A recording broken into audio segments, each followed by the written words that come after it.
actually matter how many times I get afraid of the thing already exists. So like, it's almost like go for it. Go for it. Like, you can okay, just set that down. You can, or you can feel it. It doesn't actually matter. The thing is there regardless. So like, it doesn't matter as you're walking towards it, whether you're afraid while you're walking towards, or you're happy while you're walking towards. Like, it doesn't actually matter. It's not gonna change the fact that it's there anyways. Mm-hmm. So like, you choose. Do you want to like walk the path being afraid, or do you want to walk it like looking at the butterflies? Just knowing that it's going to happen. Yes. Amazing. Yes. That's so cool. Okay, so I think I'm going to give that a shot. I'll let you know how it goes. You are going to give that a shot. Because I do feel, well, nature's always talking to us. Yes. Which is so awesome. But we've been so disconnected from it that we are rusty. So just go out and try. It's like anything. I don't know why I use this analogy every time. I don't know how it came to me, but let's say you were a diver, right? Like you were on this high dive, like an Olympic diver. The very first dive, you go up and someone goes, okay, do a 10 out of 10. You're like, well, fuck that. I'm literally like, I'm actually first scared to jump. Then I'll do it, right? But on the 100th time I ask you to do a dive, you're going to be way better than you were on that very first time. So like, you just go outside and you go, hey, this is our first time together. Don't really know what to expect or what you're going to do or what I'm supposed to do or anything like that, but this is our first time together. Let's just try the water. Let's just see what happens. But on the 100th time, you're not going to go out there being like, hey, right. I don't really know what we're saying to each other. Yes, you're taking steps, you're learning, you're practicing. So good. We live in a world where like, no, I don't want to put in the effort and the work. I just want it to be delivered to my house in 2 days. Yes. Like, that's not how communicating with trees work. That's fair. So one of the things, I'm so glad this came up. So one of the reasons that I am even doing this interview series and many of the other things that I'm doing is because of a conversation that we had probably about a year and a half, 2 years ago around doing things messy.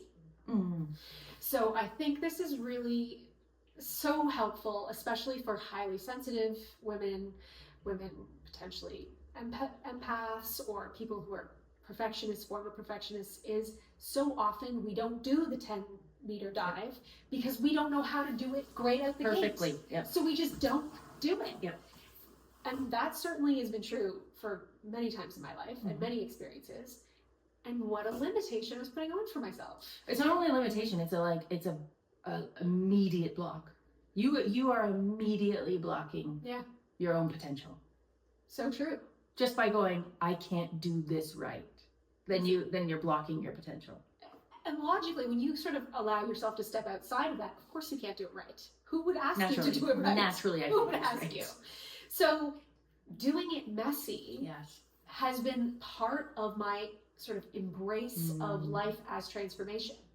It's like life is transformation. We are women. We are alchemy. We are constant. We're mercurial.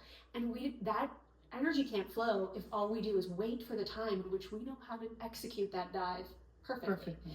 So it's like, but it doesn't even make any logical sense, because how can you do that dive perfectly without, like, do you think Olympians are out there for the first time?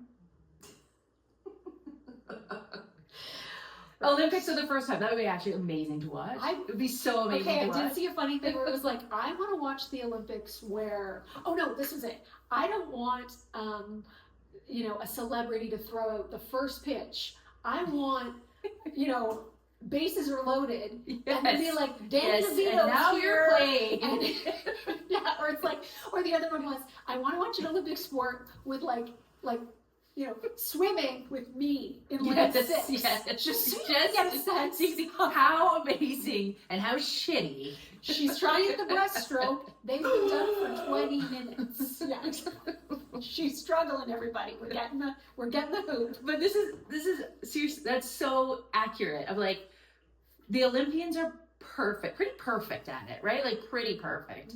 And we're expecting us to be Olympians at the first, out of the gate. Yes. It's not possible. They have trained years. How are we not allowing ourselves the same? I listened oddly to a Mel Robbins podcast this morning, and it was talking about sort of inception of idea and the journey to mastery. And it's like, right. And so we have these weird archetypes where we're like, here I am, inception of idea. We see what it looks like to be the Olympian, and then we go, ooh, the chasm is too wide. Yes. I can't possibly, that transformation is but, messy. Right. It's messy. You gotta do it messy. Mm-hmm. And I think, you know, allowing people the snapshots of those messy bits of what it takes to get to achieve our goals is a way more interesting conversation. Don't show me just the perfect dive. Yes. Show me the evolution of what it took to get to where you know you can be. But the other thing is why is our goal mastery? Why isn't it just presence? Let's see what happens here. Let's just see what happens here. So like, for example, I just started taking piano lessons. I love the first one was the most vulnerable fucking thing, okay? Because like, I don't know anything. She's like, tell me about your musicality. I don't even know what you mean when you ask me. Like it? I done this in grade 6 and then I quit. Definitely quit. I know that. Right? Like, and like even, I don't know where my fingers go. Show me what you know. Do, do, do, do, do, do, do, do. That's what I know because I practiced it. Like, because I practiced it, right? That's all that I know. So like, my goal on the piano isn't mastery, right? She's like, what's your goal? I'm like, I want to learn an Elton John song. That's my goal, right? And then when I get to that goal, what I've learned in life is that when you get to the next thing, a whole plethora of other things open up. How will I know what those plethora of other things are if I don't start and get to that first little bit first? So like starting my business was one of them where like, I was like, I hear 3 to 5 years you get a profit, but like not me. Not me. First year, definitely first year. It's gonna be first year. I decided to do this. I'm gonna nail it. It's happening. Probably by the second year, I was like, it didn't happen. I don't know what the fuck I'm doing. Right? Like I literally remember having an actual tantrum in my room, wailing, pounding on my bed, saying to the universe, what do you want me to do? Right? I've done everything. I'm doing it right. Why are you doing this to me? Right? Like, why are you doing this to me? I've done everything you've told me to do and still nothing. Right? And literally, like my intuition's pretty strong. And literally during that, literally no one was talking to me. Literally nothing's talking to me. Everyone was just waiting. Everyone was. That's what they were doing. It was an attuned mom being like, this is what she's gonna do. This is this. She's right on cue. This is what's gonna happen in this time. We're gonna let her do it. And then she's gonna dry off her tears and she's gonna keep walking. That's what I did, right? Like I literally got out the anger and the frustration and the resentment and the like, I expected rewards, right? Like I expected rewards at this time. The expected rewards didn't return. This is where you actually get to the place you want to get to. That messy middle. Yes, is when you get to the thing where you thought that this would be where I would end. This is where I would see some sort of output. And you get to that part and there's still no output and you go, oh, guess it will in here. And you just keep fucking walking. Because there's a little thing inside of your heart that is like, but it is somewhere. Yeah. And every time you get to the place where you're like, well, this wasn't it. That little thing of, well, I think it's somewhere is the thing that keeps you walking. That's right. And you have to just keep walking. That's all you're supposed to do. That's right. Any idea you have of what that walk looks like, fuck that thing off. Literally, like, just flick it out because it's not going to look anything like that. Right. There's that yogic, the effort without the attachment to the outcome. Yes. It's true so often. It's like you just keep walking. You don't know exactly the location you have no you're going idea. to end up in. You have no idea. And you just keep walking. Yes. So easy. And the hard part to that is, and this is the other pitfall that you'll fall into, is I have to convince other people that this is the right way. How can you possibly convince other people of your path?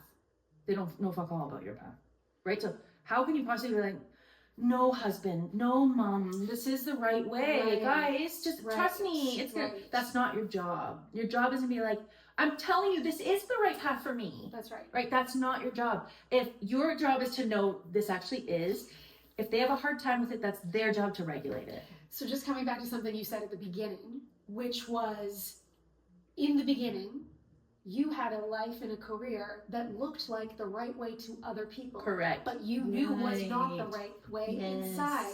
You've just flipped that script. Yes. You know it's the right way. I know, and I have to keep going. And boy, aren't you glad you don't have to appease. Because the feeling of appeasing was, I have to shop, I have to be depressed sometimes. I'm going to be anxious most of the time, right? I have these hang-ups of myself. I can't have intimacy. I don't know how to get to close people. I'm not letting anybody in. Fuck that, right? Like that's the life of appeasing. When I follow self, I go, oh wait, I think it was just me that I was supposed to do that with. Right. Oh, I think it was me that I wasn't letting in, to me. Oh, I think it was me that I couldn't actually be honest with, to me. Which I'm going to end with this. Okay. Because this is something else you said in your interview, which was, I asked you what mark you wanted to leave, other than your family and the loves in your life. And you said to level up humanity by helping people figure out how to open their hearts first to themselves. Yeah. Then to others. Yeah. That's the key. You're still on track for that? The key. Oh, that's the key. So the key is, and this was the main thing for me, was I did my first market with t-shirts, and I had never put myself out there like that. Like I could put myself out there in terms of energy healing of like, well, then that's one person that comes in, and then if they don't like me, that's okay. I can control that. But at a market, if I don't sell any, like, oh, this is weird, right? Like I'm showing up with my things, and I'm hoping somebody likes it, right? Like for someone who tried to pretend I'm someone, showing you the real things, right? That's hard. But literally the night before, I said to myself, oh, you know what, Carly? And I felt this. You know what, Carly? It actually doesn't matter if anybody shows up, because I'm going to be standing there with you. And literally I was like, oh yeah, that's good. We're fine. We're good. It was an immediate shift of like, I don't need you to say you like this. I'm standing here going, I created this, and I think it's pretty good. And that was enough. I lived in a time where what I believed about me wasn't enough, so I had to seek it from other people. And when I returned back to me and told myself and looked in the mirror and was like, oh, I got you, everything else around me took on a different manifestation, took on a different meaning, took on a different everything, right? So like when I returned to, I think I know what's best for me, that's when everything changed. I think I know who I am. Yeah. I don't think you can tell me whether I'm good enough because I bought those boots. I think I know that even if I'm wearing worn out shoes, that I'm still so important and so necessary and so lovable. Because when I look in the mirror, I say it to myself. And you believe it? Oh, not only do I believe it, it makes me cry. Sometimes I literally say to myself, thank you, I really needed that today. And then the other parts of me go, yeah, I know. Yeah, I know. That's why I said it. I have me, and that is what's enough. Once again, the person who said they couldn't speak something so profound, ending with that little banger. Has done it. Thank you so much. You know I love you dearly. Yes. I'm so grateful I love that you're you. here. Thank you. And I can't wait to do this again. Beautiful.